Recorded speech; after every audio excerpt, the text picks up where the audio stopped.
Generaciones de la computadora.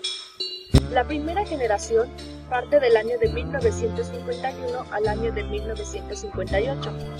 En esta generación había un gran desconocimiento de las capacidades de las computadoras, puesto que se realizó un estudio en esta época que determinó que con 20 computadoras se saturaría el mercado de los Estados Unidos en el campo de procesamiento de datos. Esta generación abarcó la década de los 50 y se conoce como la primera generación. Estas máquinas tenían las siguientes características. Usaban tubos al vacío para procesar información. Usaban tarjetas perforadas para almacenar los datos y los programas. Usaban cilindros magnéticos para almacenar información e instrucciones internas. Eran sumamente grandes y utilizaban gran cantidad de electricidad. Generaban gran cantidad de calor y eran sumamente lentas. Se comenzó a utilizar el sistema binario para representar los datos. En esta generación, las máquinas son grandes y costosas, de un costo aproximado de $10,000. Segunda generación. La segunda generación parte del año de 1958 a 1964. En esta generación, las computadoras se reducen de tamaño y son de menor costo. Aparecen muchas compañías y las computadoras eran bastante avanzadas para su época, como la serie 5000 de Vaughan y la Atlas de la Universidad de Manchester.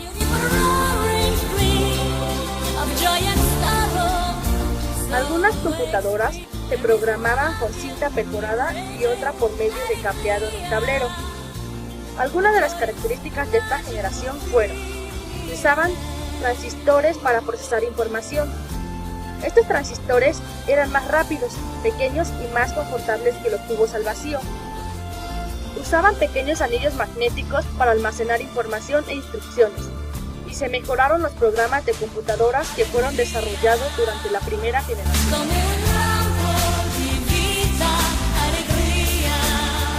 Tercera generación. La tercera generación parte del año de 1964 al año de 1971. La tercera generación de computadoras emergió con el desarrollo de circuitos integrados, que son pastillas de silicio, en las cuales se colocan miles de componentes electrónicos en una integración en miniatura. Las computadoras nuevamente se hicieron más pequeñas, más rápidas, desprendían menos calor y eran energéticamente más eficientes.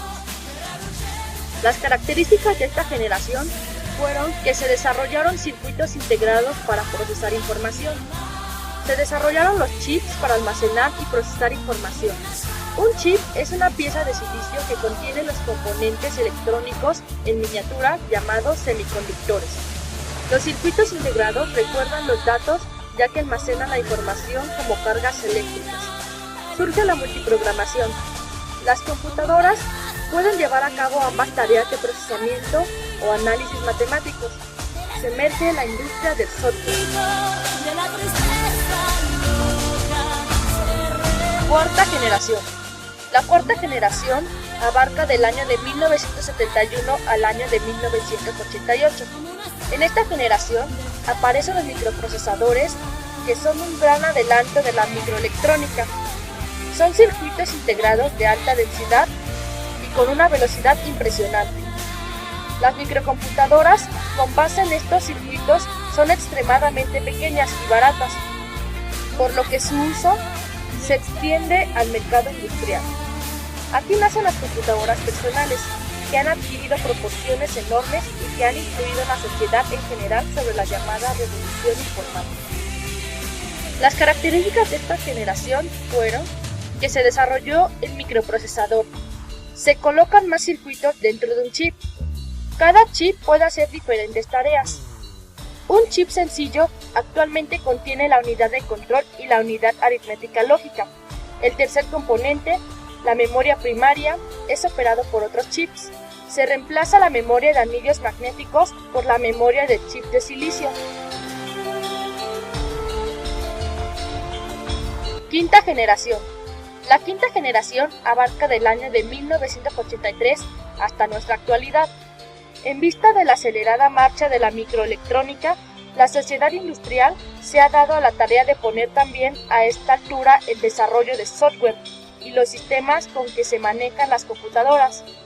Surge la competencia internacional por el dominio del mercado de la computación, en la que se perfilan dos líderes que sin embargo no han podido alcanzar el nivel que se desea: la capacidad de comunicarse con la computadora en un lenguaje más cotidiano y no a través de códigos o lenguajes de control especializados.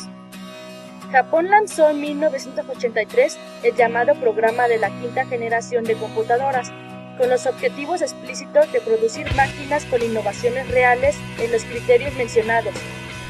Y en los Estados Unidos ya está en actividad un programa en desarrollo que persigue objetivos semejantes, que pueden resumirse de la siguiente manera. Se desarrollan las microcomputadoras, o sea, computadoras personales o PC. Se desarrollan las supercomputadoras, al igual que la inteligencia artificial, la robótica, los sistemas expertos y las redes de comunicaciones. A continuación hablaremos acerca de la máquina analítica. La máquina analítica de Babbage constaba de los mismos componentes materiales que su anterior máquina de diferencias, es decir, engranajes y ejes, pero a una escala inconmensurablemente mayor, puesto que requería miles de estos elementos por un lado y controles de regulación por otro. El inmenso conjunto proyectado solo podía accionarse mediante la energía producida por una máquina de vapor.